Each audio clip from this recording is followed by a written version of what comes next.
Hi, it's your favourite Atomic Blonde here with my nerdy weekly roundup.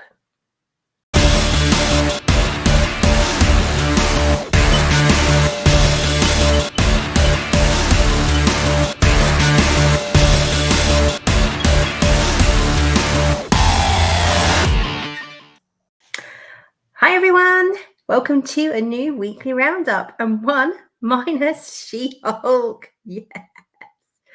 Oh, hopefully those words will not have to pass my lips ever again. So what have we got to look forward to this week? So, well, let's face it, anything's going to be better than what I've been reviewing the last few weeks. So, as I said at the end of my roundup last week, up and coming shows. So, the first 2 episodes of The Peripheral dropped last night, 21st of October, on Amazon Prime. It's based on a novel by William Gibson, who's a sci-fi cyberpunk author, best known for his Neuromancer trilogy. For those people who like this sort of information, it was written back in 2014. So, pre-2016 when everything went to crap. And the book is set in 2 time zones, one in our near future. I think it was supposed to be around sort of 2022, 2023, but the technology is still a bit more advanced than what we currently have. And then we, as it transpires, and we find out basically in episode 1, the other part of the story takes place. It just says 70 years plus your current time. So they don't actually say, but say one's in the near future, one's 70 years in the future from that near future. Following? Good.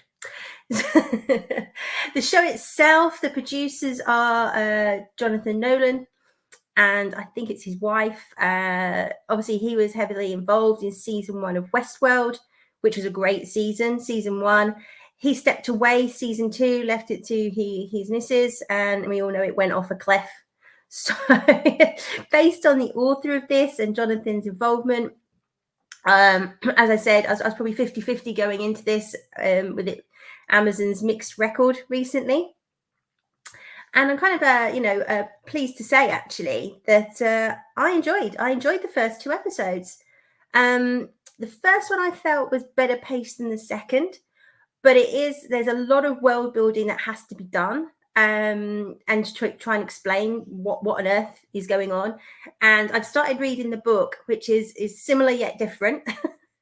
But the book just sort of throws you into it, and it's using different language and words, but they don't sort of explicitly explain what these words mean, and it kind of folds as you go along, which I quite like. It's very quite intelligent writing. It's not spelling everything out for you. But what I saw, I'm really intrigued as to where this is going. The visuals of the show are amazing. Basically, we're introduced to Flynn and Burton Fisher. Flynn's a young girl. Her and her brother lives in a trailer, and she lives in the house with her mother. Her mother's seriously ill. Her illness has caused her to go blind, so she's looking after the mother. And her brother's basically playing VR games for money. He helps people get to certain levels, and that's where they're getting income. And they're both trying to get income basically to help pay for the mother's meds. And again, because this part is set in America, the meds are incredibly expensive. It transpires through episode 1 that they need to get some more medication for their mother, and 1 tablet's $1,000. So obviously sort of inflation and things, but they're basically sort of meeting ends meet by playing these games. Predominantly it's her brother, but it transpires that Flynn has also played these games in the past. But I think some of it's a bit questionable about how legal this is and sort of black market and things like that. But it pays very, very well for what they do. So Flynn kind of comes in.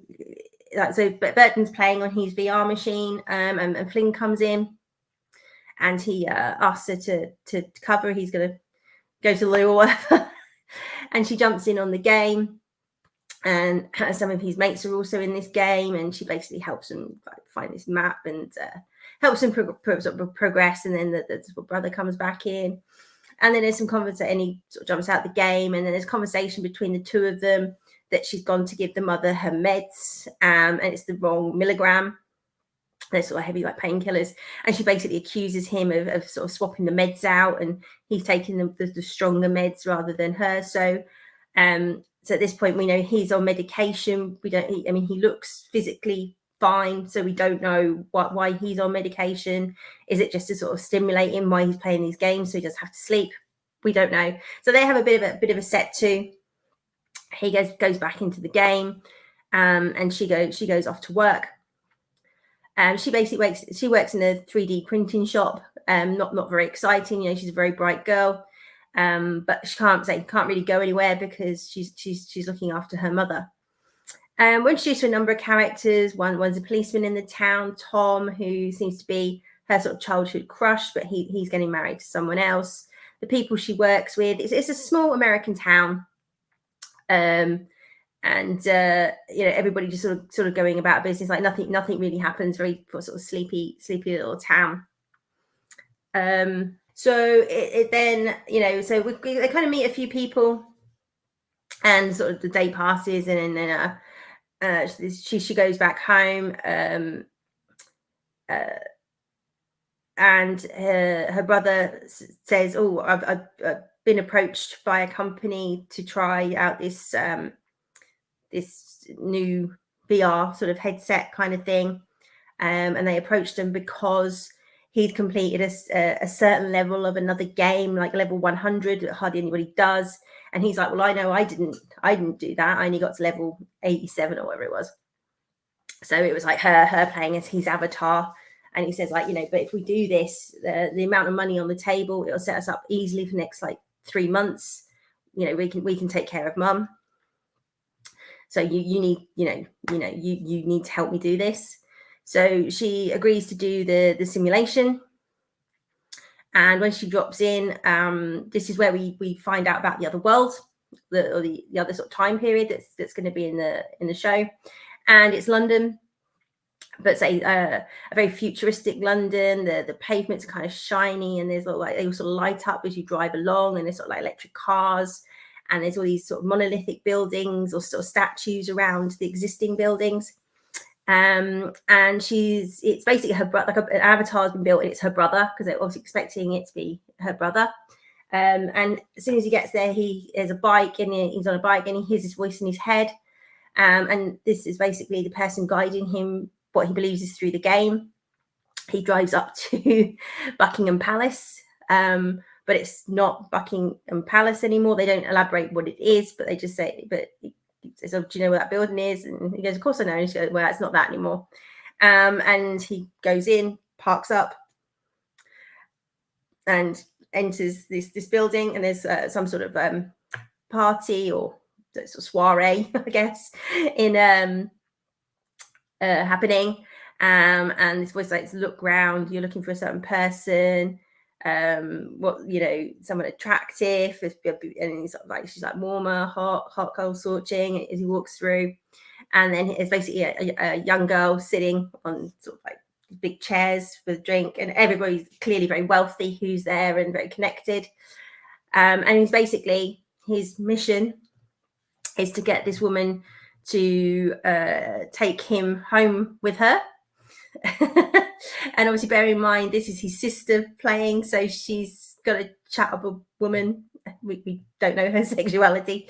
So basically, she sort of starts flirting, and she's sort of like, oh, you know, I could sort of smooze you for ages and blah, blah, blah. And then we could end up together, or I could just, you know, cut to the chase and we could just leave now kind of thing.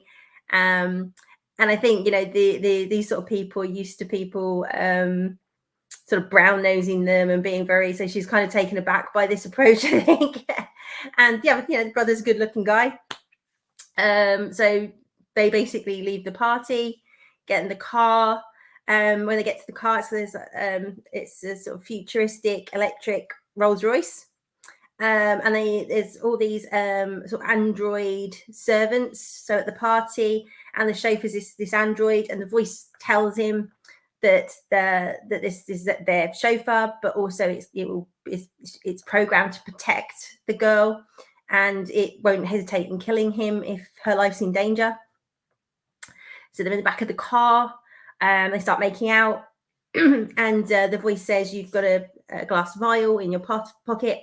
Take it out, break it, get her to breathe in, knock her unconscious. And he does this. But the android clocks this and then sort of just reaches around, punches him. To be fair, the force of this android is punching him is kind of, expecting to be out cold, but he's not, and this sort of fight ensues, which is quite good actually, because obviously it's not like a human being, so the android can carry on driving like completely while it's sort of beating the crap out of this guy. And then the android like pulls a knife out and this fight ensues, and then basically he manages to get control of the car and then gets rid of this android. And the voice sort of directs him to where he needs to go and pulls the car in. And then he gets out the car, and the person there is Alita, who we get introduced to, and she's basically the voice in his head. And then she sort of says to him that, it's just so, it's weird. It's like I keep forgetting that you're real. It's very sort of disconcerting, but no. And so he's sort of looking at her like, and he says like, I think I preferred it when you were just a voice in my head, because she's quite obnoxious and rude. And basically she kind of exits the game at this point. When she comes round, when she comes out the game, she's like very woozy and disorientated. But she's okay, but she feels a bit like out of it. So the money's sort of transferred instantly into the brother's account for completing this sort of this first mission. And he sort of asks her what it was, and she's like, some sort of like kidnapping scenario thing. And she's gonna go now they've got the money, she's gonna go get this tablet for her mother. And the brother offers to go, and she's like, no, I feel a bit, I need to go clear my head. So she goes off into town and goes into the local bar. I think it's called Jimmy's, and we kind of get introduced to the local kind of gang, for lack of a better word. It's like these three guys. They clearly work for somebody else, but they sell drugs and God knows what else. But they're all, pretty nasty people. Probably not good people to cross either at that. So she goes over to a lot of them and gives them the nod, and they all go outside. And she basically says she's got enough money for one tablet, but she'll be back tomorrow with more money and get the rest of the pills, because they're not allowed to sell just one. And it's a bit of like, to and fro, and they sort of threaten her a bit and basically sort of say, well, hey, there's other ways you could pay for the rest of the tablets, which she's just like, quite rightly, like, jog on, mate. And then we saw this character in the bar was getting very, very drunk. He comes out and he's in a wheelchair, and he's sort of amputee. He's lost both his legs. He's lost one of his arms. But knows her, and he just comes over and sort of, says like, leave her alone kind of thing. And they were like, what are you going to do, cripple kind of thing. And he's like, do you know one thing, an amputee doesn't have, or the ability to clap. It's not very politically correct, but he's just basically saying that he's got nothing left to lose. Like, I've got a gun here, I could probably kill two of you before one of you kills me, and so what? I mean, he's like, basically, like, he's obviously heavily medicated. He's alcoholic because he's obviously these injuries, and I'm sure he's in a lot of pain. So he's like, go for broke. And they basically sort of end up caving and give her the pill, and she gives them the money, and she's like, I'll be back for the rest. And then he basically helps her back home, because she has this kind of electric bike. She goes everywhere, and she was able to sort of ride along next to him while he's on his electric. It's kind of like a electric scooter kind of thing that he can kind of plug into, his chair can plug into, and sort of ride alongside it to help charge the battery in the bike, because her brother was supposed to do it and he hadn't. So then we kind of cut to her. Then we go back into the bar, and we're introduced to these sort of three thugs boss, Mr. Pickett, who's a very very southern looking gentleman, like waistcoat and suit and beard, and smoking a big cigar. And basically sort of says, kind of, what was that? And I don't like bullying. And they're like, well, and they could all tell they're shit scared of him. And he's like, says to the guy, and the guy's like, oh, have a drink. You need to be calm for this lesson that you're going to get, as he's like puffing on his cigar. So this guy goes to take the shot of whiskey, and this picky guy, just as he's sort of drinking, he just slams his head sort of into the glass and on the table. And obviously, this guy just kills over, blood just pisses out of his mouth and his face. And his guy just reads in the right act, saying like, if you look weak, I look weak. You know the rules, what the hell? So we kind of get this, that he's the big guy on campus. He's the one that nobody crosses. Clearly, he has money and power, and kind of runs the town. Then from there, we go back to her. She's gone back into what she perceives to be the game. This is pretty gruesome. So when she wakes up again in her brother's avatar, she's on like an operating table, can't move, and this Alita's there, and there's all surgeons around, and you can just sort of see her sort of saying, oh, we need to carry out a bit of surgery, and we need to sort of test you and make sure that you can, that you've got the kind of the mind over matter to do this kind of thing. They get a clamp and open up the sort of Clockwork Orange styly, open up the eye, and no anesthetic, no nothing. They proceed to take the eyeball out, which you see, they get the thing and out it comes.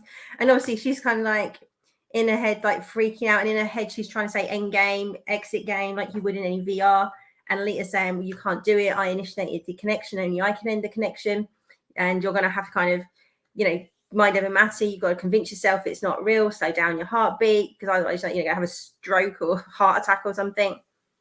And she's kind of talking her through that. And while they're in the simulator, all you can really sort of see is her eyes moving like she's dreaming, like she's in REM, but they're not sort of flashing about or anything like that. They're kind of sort of sedated while they're in it. So obviously she's sort of freaking out, having her eyeball, or this avatar's eyeball taken out. And then what we find out is the person that she kidnapped, they put in her eyeball. So they take out an eyeball, pick up another eyeball, pop it in. And once it's kind of in, it's Alita sort of says, oh, we get, that kind of earn you permission to sleep, so to speak. So she kind of closes her eyes and pretty much opens her eyes again. They're in the back of a car. And she's got this new eye in, which is all kind of like bloodshot. And she said that they're on their way to a mission, and obviously she's like a bit like, what the hell is going on? Or he's saying, what the hell is going on? And they basically drive to, if you know London, basically the Gherkin, at the bottom of the Gherkin. And she's worked around the corner from there. Going, oh, used to have my lunch there. So they basically kind of enter this building next to the Gherkin. And obviously the eye gives them access to this building. They go in, get in a lift, and then they start just going down like 90 odd floors. And you're seeing all this strange stuff as they go down. At one point, there's this like water, this massive like humpback whale in there, whether this is real or not. And he's just like, what the hell is this place, And she just says, oh, you're just going to help me open some doors. They finally get to the level they want and come out. And there's this kind of like this sort of water coming down. And when they walk up to the water parts, and it's like sort of big inverted pyramid. And basically she says to him, like, look into this to unlock it. And he goes to look at it, and it's like a laser fired into the eye, and he kind of jerks back because it hurts. And she basically just forces his head into this. So it starts opening something. We don't see what it's opening. But then a guy starts walking towards them, and she lets go of him and goes like, go kill him, go sort this. And off he goes to fight. And this guy pulls his gun out, and it looks a bit like the guns they had in Space 1999, but kind of bit more money spent. And it fires this kind of this emission almost. You just sort of see a sort of ripple that blasts them. And what it's almost like a sound wave that goes through the body and through the organs. So initially it kind of, takes him out. And while he's down, he then goes after the woman. he blasts her with this, and does a bit of punching going on. No afraid to hit women in this show. And she goes down. Meanwhile, the other guy, sort of Burton, gets up and tries to fight him off, and sort of goes down again. And he basically gets this other guy, we don't know his name, gets this gun thing and sort of put it right up against her side and fires it. So it would probably be round like your kidneys, and he just said he might have destroyed her kidney, might be a spleen, who knows? He's not very good at anatomy, but sort of puts it to her head, goes, right, I know where your brain is. And by this point, she's got blood coming out of her mouth. She's not in a good way. But Burton manages to get up, and they start fighting. And this like blast thing hits his hand, and basically the skin just sort of peels off his hand, and it's just an android sort of mechanical hand, because obviously this is some sort of avatar. But this is when he like really starts sort of thinking that they're not sure, she's not sure this is a sort of simulation, like what the hell's going on. And this fight carries on. Burton manages to get the gun and sort of fires at the other guy, but basically he ends up sort of just, this avatar ends up getting killed, destroyed, switched, whatever he called it. He's just sort of sit there motionless. But this Alita manages to get away in the lift and disappears. So then she comes out of the game, or the simulator, and just runs, and she's like throwing up, and she's like, I'm never getting back in that thing again. I'm done. This is just like way too out there. And then we kind of cut to the next day, and she's initially in bed. She's like feeling like crap. She doesn't want to go to work. And her friend or co-worker turns up to come and get her, who and said, oh, last time you were in a funk like this, that didn't end well. So that kind of suggests that she's had some sort of depression problems in the past or something. But basically gets her up, gets her going, and gets her to go into work. And then later on,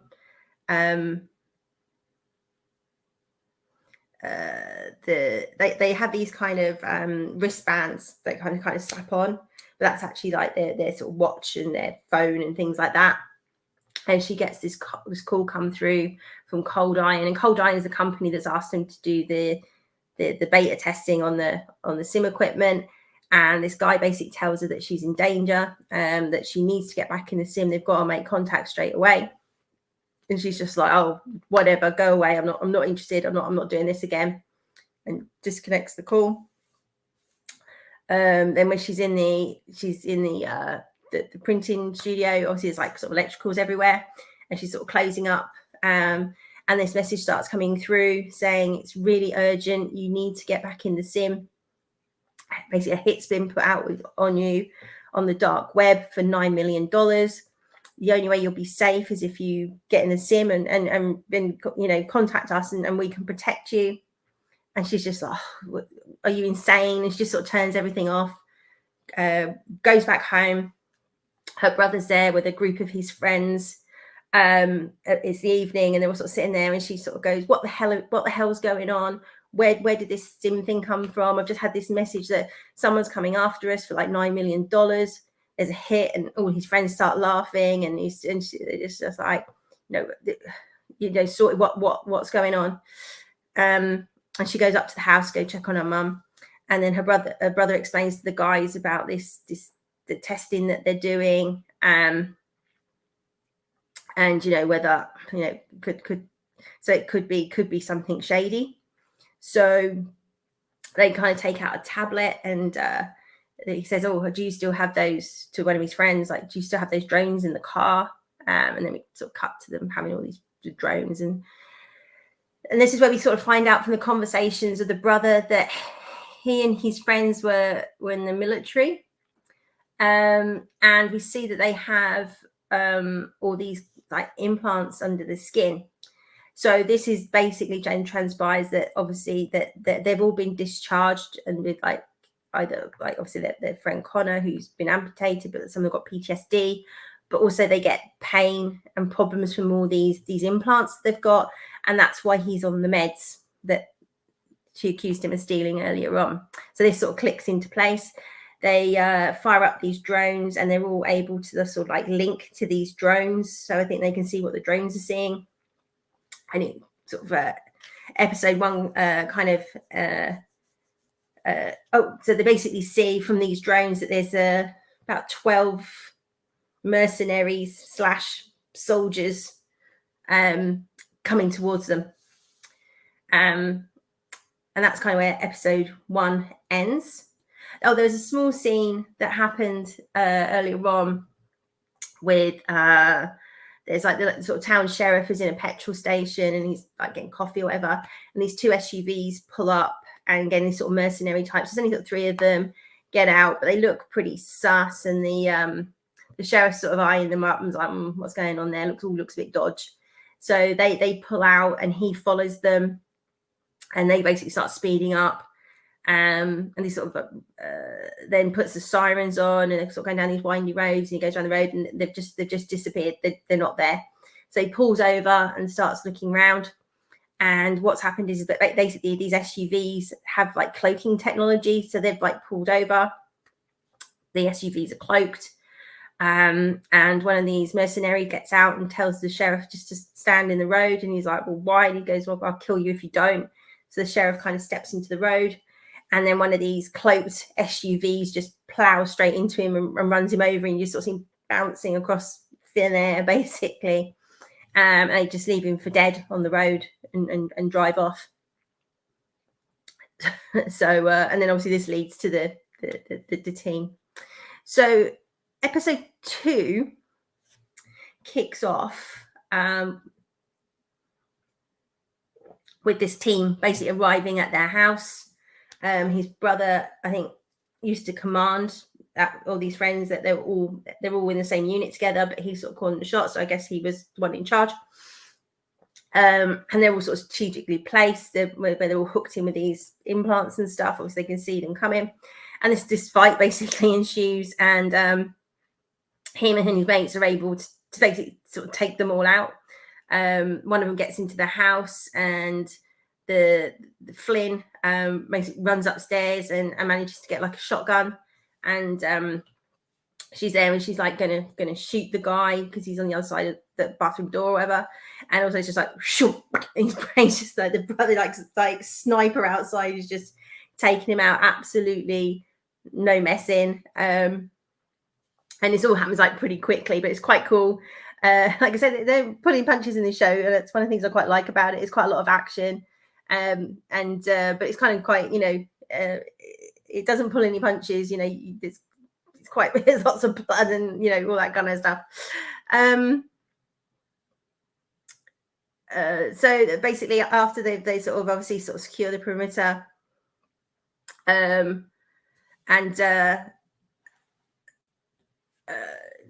collect all the bodies and such, and she's like, well, I'm going to have to go back in and find out what the hell's going on.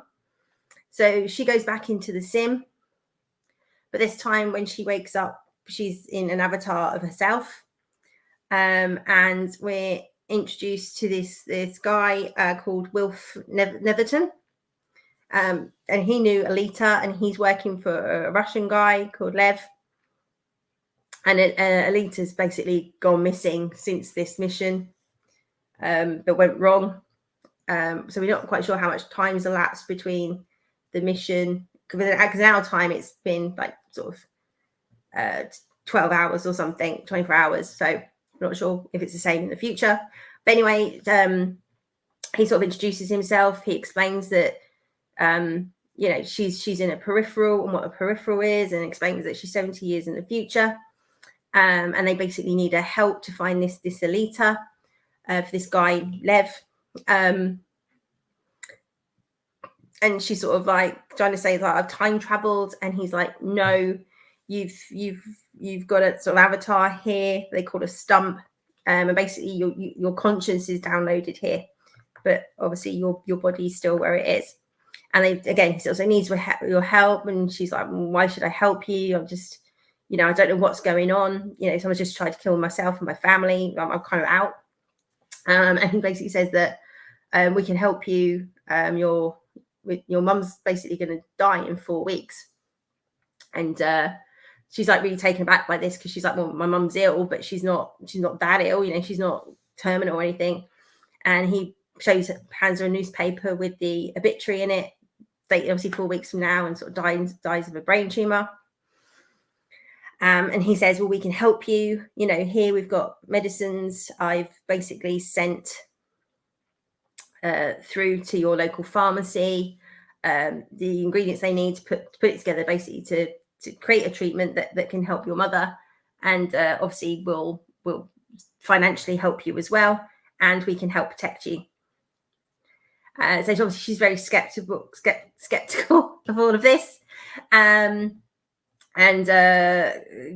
goes back, tells her brother what's gone on, goes to this pharmacy, and lo and behold, there is medication there in a bottle and a syringe, which she gets. And she talks to her mother and sort of says, you know, what's going on? I've been told that you've got this tumor, glioblastoma or something. And the mother's like, yeah. She goes, I'm really sorry I didn't tell you, but I didn't want, you know. And she's like, well, how long have you got? And she's like, 6 weeks. And she said, I didn't tell you because I just wanted to spend time with you and have fun with you, and, you know, just have a normal 6 weeks. I didn't want you like worrying. So that kind of convinces her to give her this medication. So she gives her an injection, and sort of see what happens from there. But I think she was sort of told that, you know, she might get worse before she gets better. Her brother goes mad at this, by the way, sort of saying, well, you don't even know what it is. What are you doing? And she's like, well, she's going to die either way. So, you know, if we can save her, we should save her.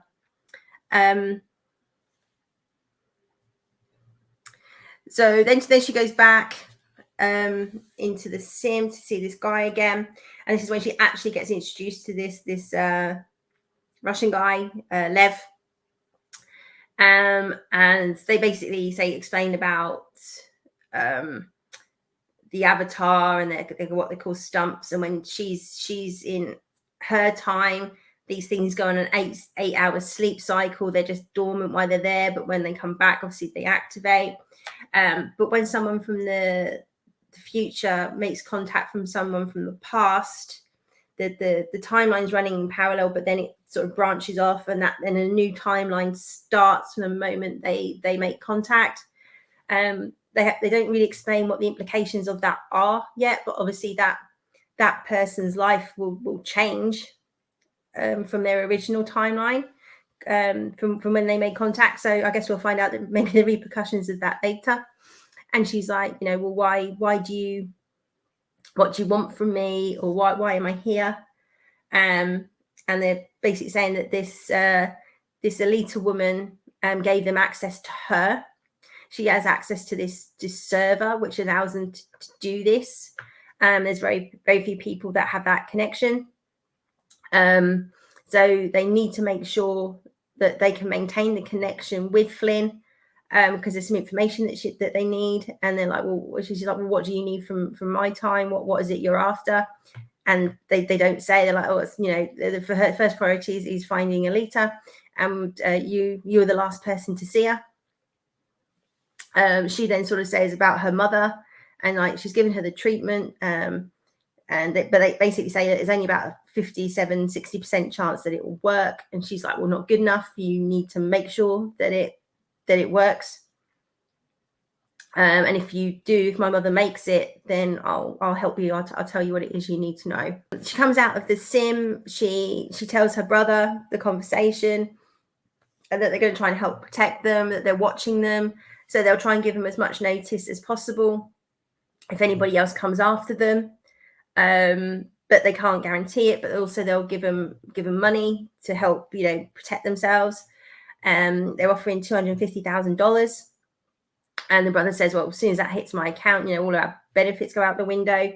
And she said, yeah, I know. They said they're going to take care of that.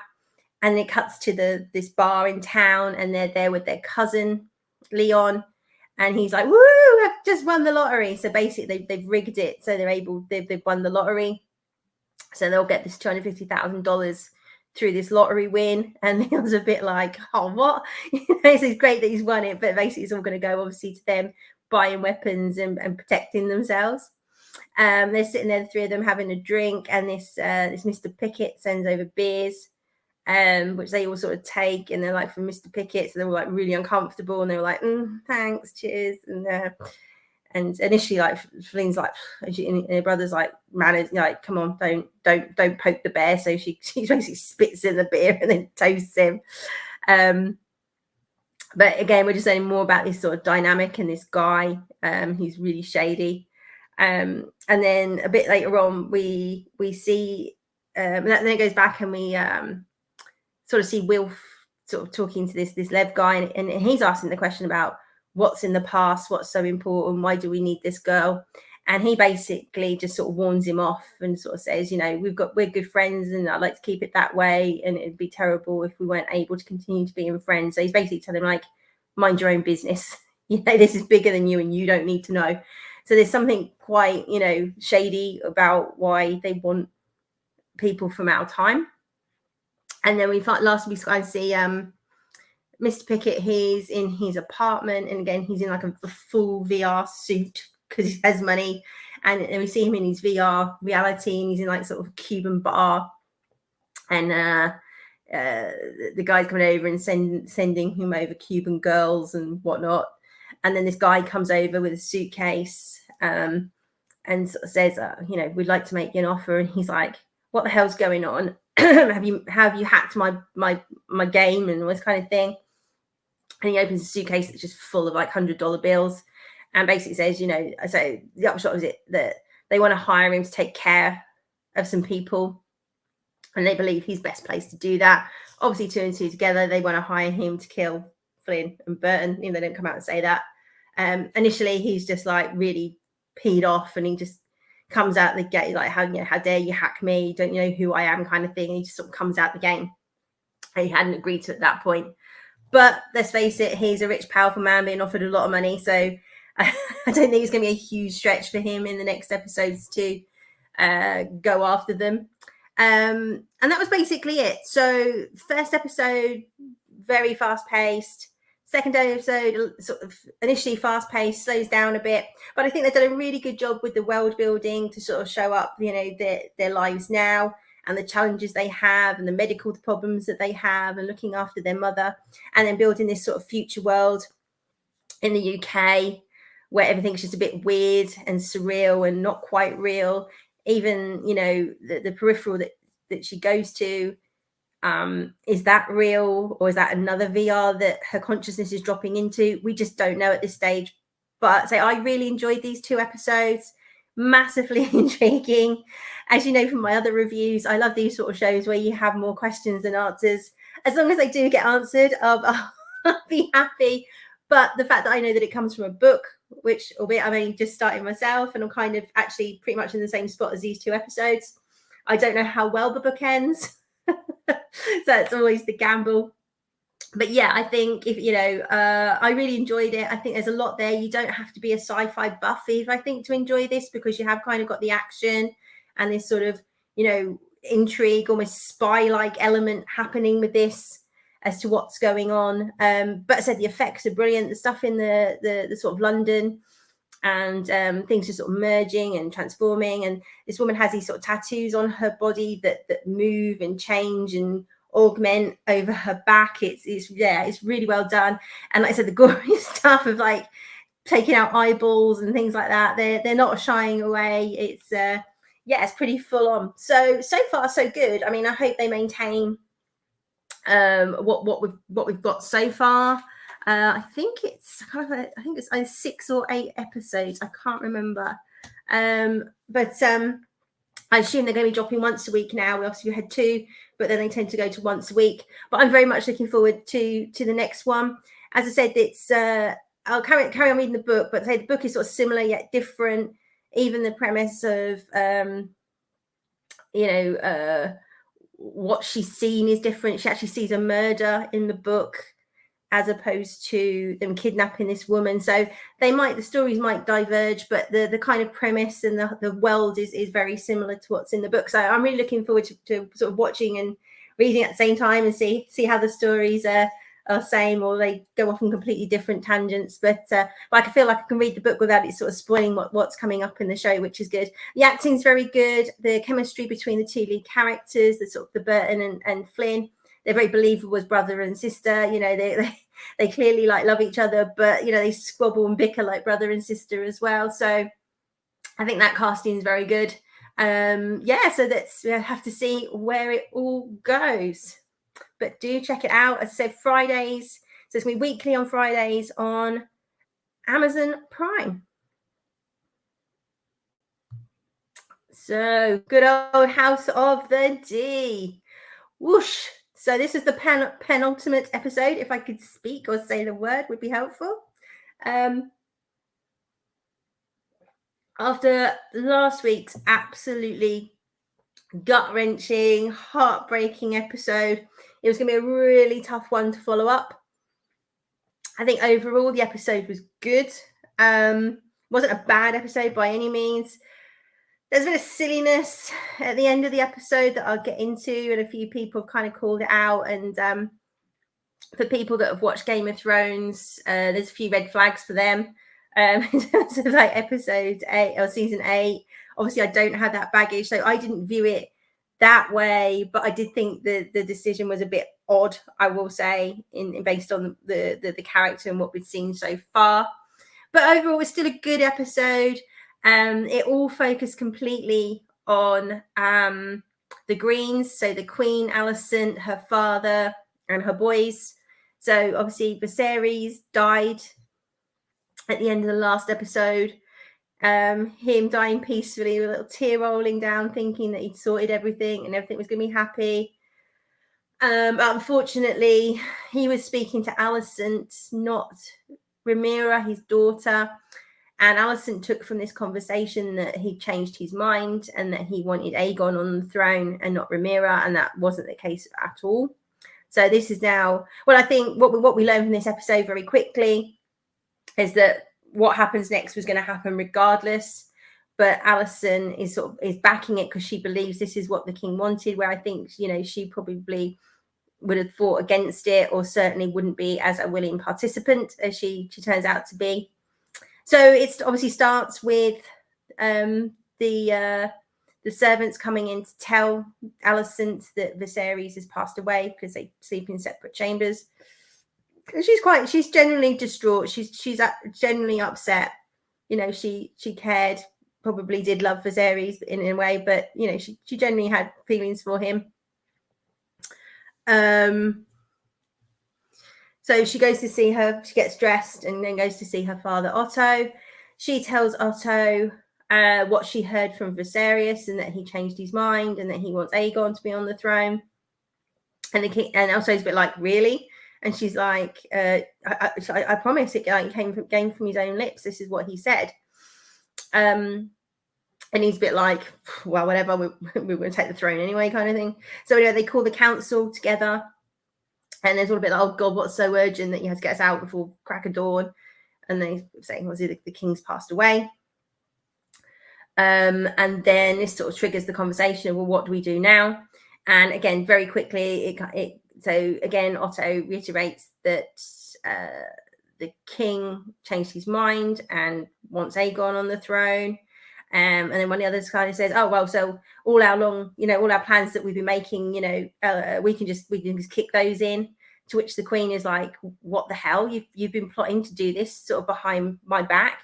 And they're like, you know, kind of plausible deniability kind of comes up and says, well, you know, you didn't need to be tarnished with all of this. You know, you can, you know, if you're completely oblivious, you couldn't be blamed if anything goes wrong. And she's like actually genuinely quite mortified, as much as she believes she's doing the right thing now. She's like, but you know, what about Rhaenyra? And they basically Otto, you know, they were just saying, well, we've got to get rid of her. And Alicent gets really angry and just says, like, you know, you can't murder her, kind of thing. And Lord Beersbury gets up and sort of says, yeah, I'm 76 years old. I've known the king longer than anybody in this room. There's absolutely no way he would have changed his mind at the you know, he has stood by and fought for his daughter to be queen. This is treachery. I can't go along with this. And like mid sentence, good old psycho Kristen Cole comes up and just kills the dude. Just like smack, boom, dead. And you've got the king's commander there, and basically draws his sword and tells Kristen to stand down. And he basically just uses the excuse that uses for everything. Oh, I saw it as a slight on the queen. And she's like, there was no slight here. Put your weapon down. And then basically, Otto turns to him and says, gather the troops, go to Dragonstone and make it quick and clean. And then the king commander just sort of is like, takes his cloak off, the white cloak, which means everything to them, their honor, everything, folds it up and says, I'm sworn to protect the king. There is no king. I have no place here. Basically saying, I'm not going to be a party to this and murder the king's daughter. And he says, kind of, I'll return when there's a new king, kind of thing, or someone on the throne, and leaves. And he's actually allowed to leave. And again, like the queen, the queen's sort of really uncomfortable with all this, and like the king did not wish the murder of his daughter. He loved her. And basically, they've got to find a different solution. The queen then goes looking for Aegon. Surprise, surprise, he's not in his chambers. Shocker. And then there's two sort of side things happen. So Otto sends the twin knights off looking for Aegon and to bring him to him and him only. And then the queen sends Kristen Cole, and Aemon says he'll go. He knows, his haunts and things like that. And they're to get him, and he's only to be brought to the queen. So it's basically who's going to get there first. It kind of transpires. So they both separately head off into the town to try and find Aegon. Meanwhile, at the sort of castle, it's all being locked down. Rhaenys is locked in her room. All the sort of families or heads of the families are summoned to King's Landing. Otto tells them that the king has died and that he wants Aegon to be on the throne, and they need to now swear allegiance to him and not Rhaenyra. Pretty much all of them bend the knee. There's just a couple who say, no, we're not going to change our allegiance. And you sort of see them being taken away. One of the houses who in the past we've seen, he swore his allegiance to her, does bend the knee, but you can tell he's really uncomfortable about that. And then he basically tries to leave King's Landing to go warn Rhaenyra, but good old Laris, super spy, spots him, and he basically gets arrested. And he's brought in front of Otto, and he's, where are you going in such a hurry? And he just basically says, never going to swear allegiance to you, kind of thing. And later on, we see him hung. He's just been hung, so we can assume that the other lords that were taken away have had the same fate. So the search is happening in the town.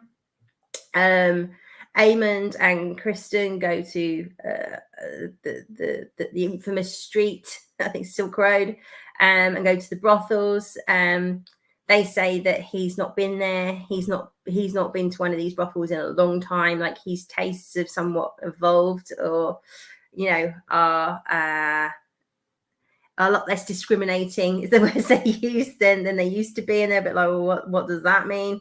Which can only not mean anything good. The twins, the guards of one of them who does look after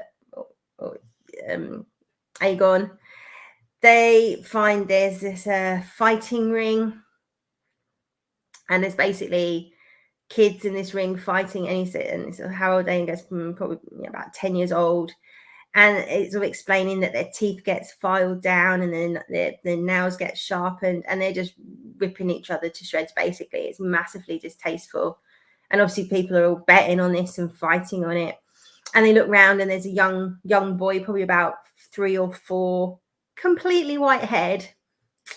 So he's like, Aegon, like, yeah. So basically, he's the father is trying, and they're like, well, you know, it's not, and there's probably a lot more of them as well. So he's been fathering children in the town with God knows who, whether, you know, consensually or not consensually, but God knows, you know, basically he's got loads of bastards in this part of town.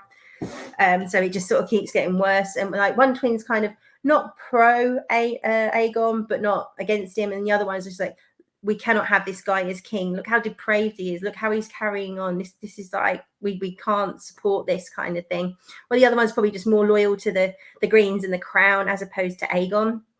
But it's just like, this disgusting. You know, we've got to continue looking for him.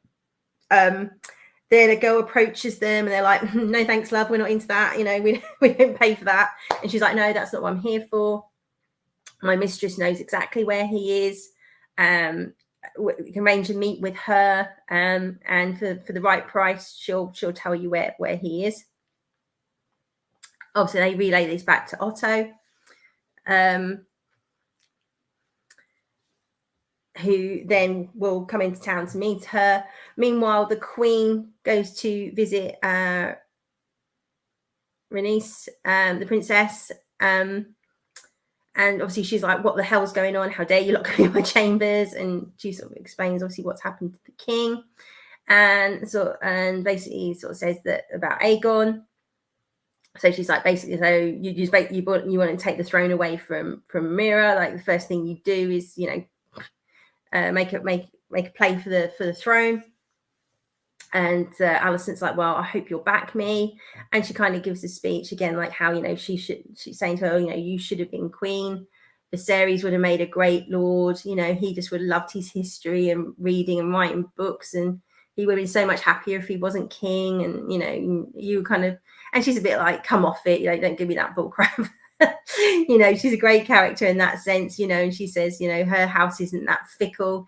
And yes, she's lost things because of her allegiance to Rhaenyra, but don't play that game with me. And she sort of says to Alicent, you know, everything you do, it's always in service to men. If it's, you know, it's your father, it's your son, it was your husband, now it's your son. Basically says, hadn't you ever thought about being on the Iron Throne kind of thing, you know?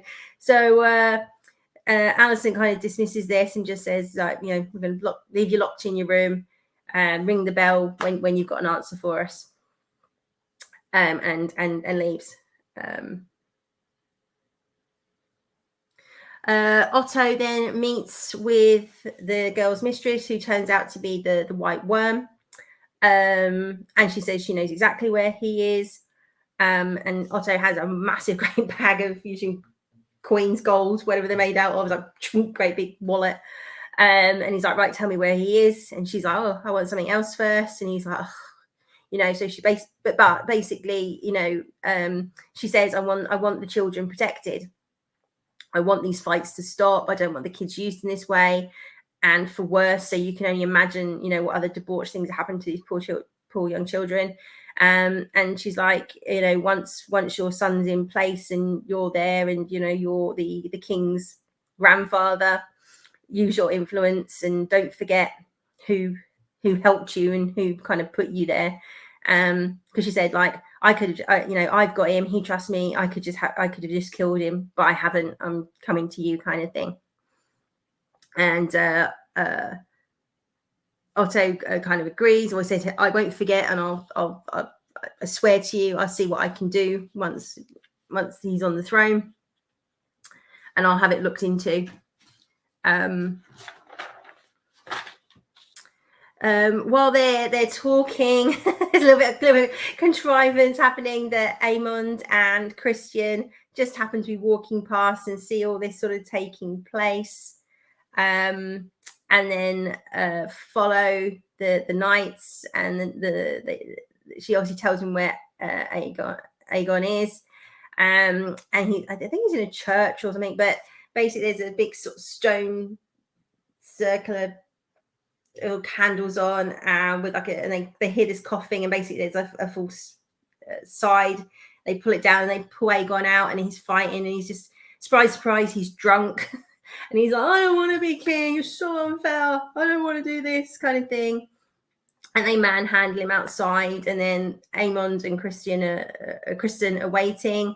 There's a bit of a scrap between Aemond and his brother, and his brother's like, oh, just let me go, I can get on a boat, I can just disappear. Because Aemond had basically said to Kristen, like, it's so unfair, I want to be king, I do all the right things, he doesn't even want to be king, and he's just getting it handed on a plate kind of thing. So you can sort of see it sort of flit across Aemond's mind for like, a few seconds, but he's like, nah, you're coming home.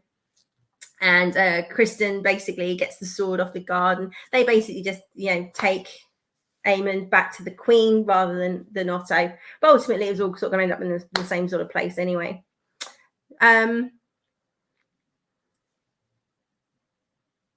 Then we go to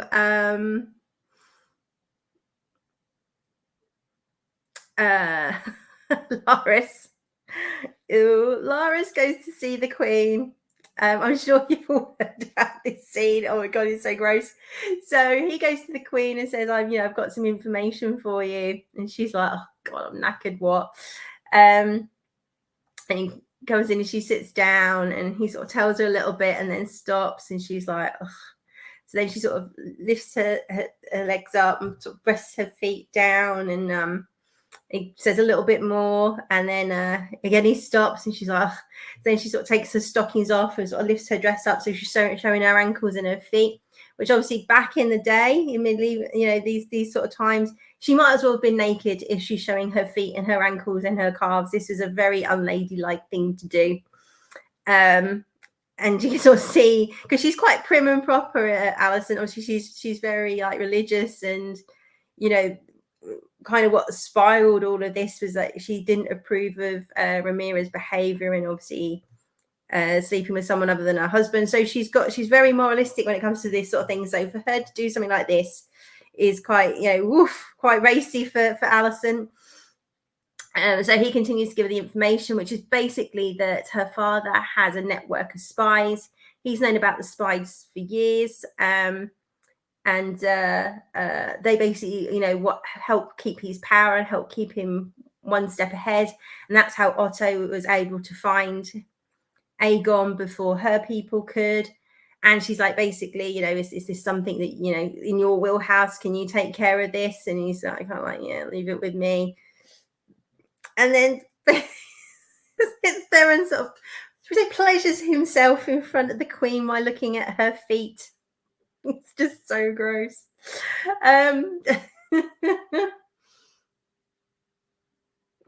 Prior to that, there was Alison had gone to see her father Otto, and there was just an exchange around again Rhaenyra, and basically sort of saying, I'm not having her killed, it would destroy Viserys kind of thing, we need to send them an offer, one that she could accept without losing face or any shame.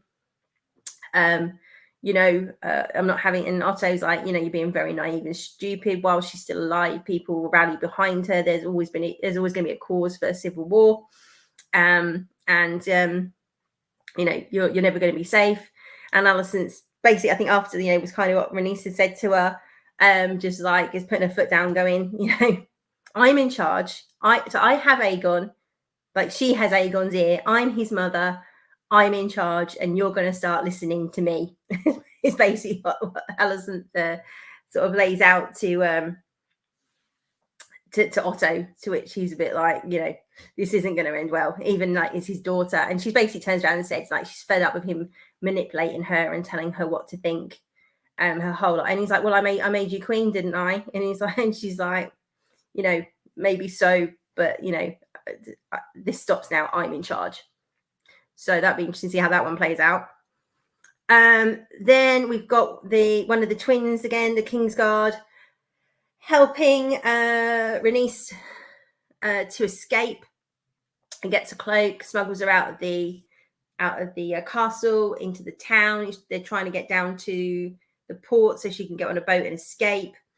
But the coronation is about to take place because the queen wanted it obviously like daybreak kind of thing, because the sooner they get Aegon in power before Rhaenyra can get there or do any kind of counterclaim. So the troops are all herding like all the people to the sort of like the dragon pit and the thing around it. Everybody's been herded, so they're trying to go against the people basically, and the princess and the knight end up getting separated, and she ends up, and she doesn't, and she was saying she doesn't really want to go without her dragon. She needs to get her dragon, and he's like, you can't, it's going to be guarded. That's the one place they're going to look for you. Once they realize you're not there, that's exactly where they're going to go. So anyway, they kind of get pushed along, and she ends up being pushed into the building where the coronation is going to be. And the coronation is above the dragon pit, essentially. So she's sort of smiling and looking around, and there's just like thousands of people. And then basically the coronation happens, and Aegon kind of goes from being all sort of sulky boy to this sort of adulation from the crowd, and he's all like beaming and, oh, check me out, everybody loves me. And prior to getting here, they had a conversation with his mother, and he's just like, Viserys never wanted to be king, he didn't even like me, he never rated me, kind of thing. All this is just BS. And Alicent's like, no, he did, I heard it from his lips. And he's like, really? I was never even prepared to be king. And I don't want it either. And she's like, stop being so ungrateful. And he says to her, do you love me? And she's like, don't be an imbecile. So you could take that two ways. Either, don't be so stupid, of course I love you. Or just, no, I don't. Stop asking stupid questions. So you could take it either way based on that tone. So he's just like, he was just basically sulking and petulant, doesn't want to be king. His father didn't want to be king. His father never had any faith in him. He does felt that his father didn't even like him, which kind of, plays out to all the time why he's been acting out. So anyway, he's now done a sort of 360. He's standing on the podium kind of thing with a sword drawn, and everybody's clapping, and his little macellation. And then this is where the controversial, stupid bit happened. So then there's a massive explosion, and the dragon bursts through the floor, and Rhaenys is basically on her dragon. Now, Dan itself, don't get me wrong, it looked amazing. It was spectacular, and you're like, wow, this is, God blimey, massive dragon stuff, amazing. But it kind of makes no sense to her character. She's all the way along, she's been very clever. She's been very measured. She's very considered in what side she takes. Always sort of very much to the last minute, like we saw last week with her defending Rhaenyra at the last minute once Viserys was on the throne. This sort of seems very rash. I think if she just burst out the floor and flew off. But she bursts out the floor, obviously killing hundreds of people, subjects, The dragon then turns to the podium and basically got the whole of the Green family. So you got Otto, Alicent, Aegon, Aemond, his wife, basically everybody who's anti-Rhaenyra standing there.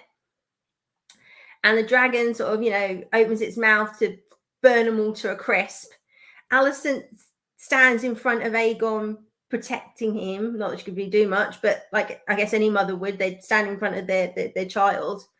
And then the dragon just kind of growls at them.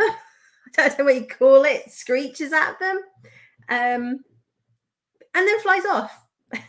So she had the opportunity to. So she's clearly picked her side, or it would seem so, or she's basically, saying, I'm not choosing sides, but I don't want to be a part of this. I don't know. But she's killed all these people to get out with her dragon, had the opportunity to stop any sort of civil war from happening by killing them all, chooses not to, and then flies off. It's really strange.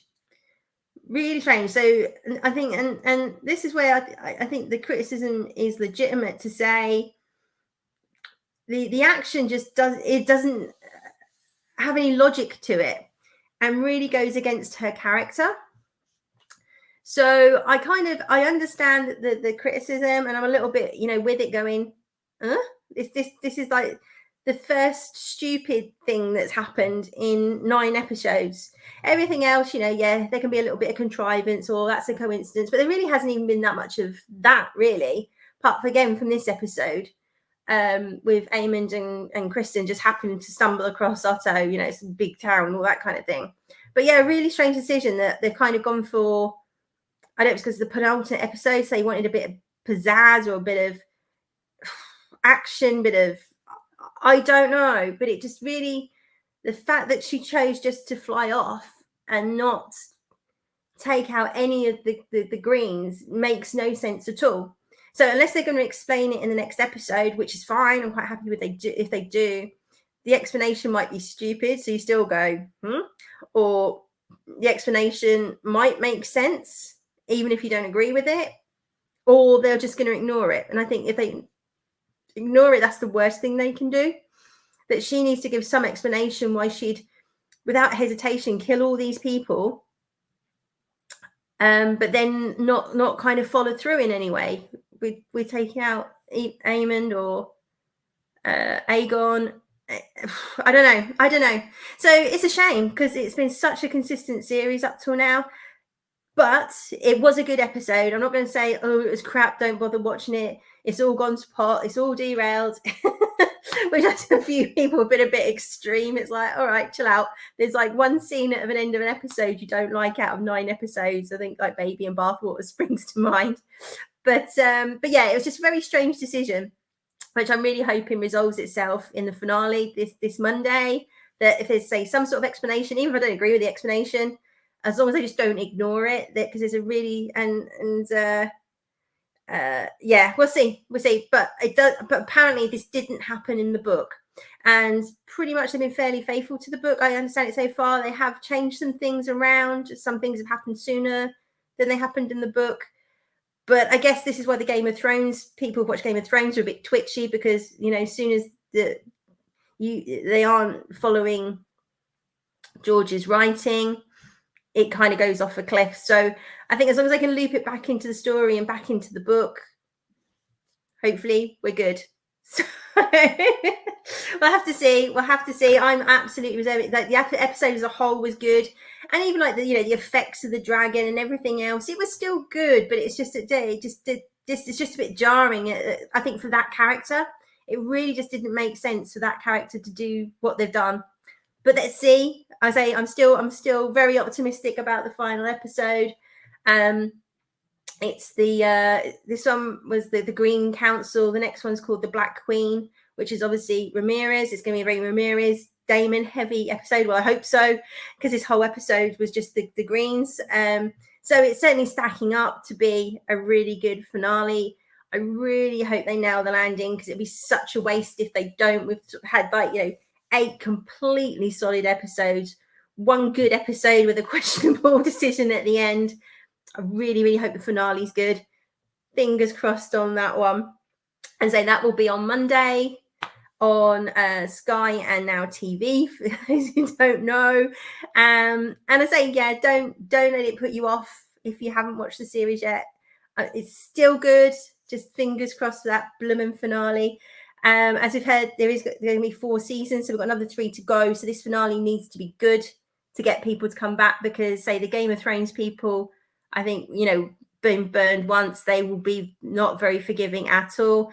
I'm saying a bit more forgiving because I haven't seen Game of Thrones, and I'm a bit like, okay, well, let's see where this decision goes. Let's see if they can, rationalize it out. But if they don't land the finale, I think they're screwed for season 2. No matter how good it's been, people are not going to be burnt twice. Shame on me, shame on you, and all of that. So that's it for this week. Bad news, afraid there won't be a roundup next week. I am off to get a little bit of last minute winter sun and I will be sunning it up on the Sunday. So there won't be a weekly roundup. What I'm looking to do is, obviously the finale is on Monday, so I will look to do a video Monday evening after watching it, so I can give you my thoughts on the finale before I go. And when I get back, I will do a separate roundup early next week of the next episode of the Peripheral, because I'll be watching that on the beach probably, or by the pool, checking in, seeing what's happened, and finishing off the book. So yeah, sorry about that. I'm going to try and get a few things recorded as well this weekend, so I can get those up while I'm away, in case you miss my dulcet tones. But that's it for this week. I look forward to speaking to you all and seeing you again soon. Do, as always, like, share and subscribe if you can.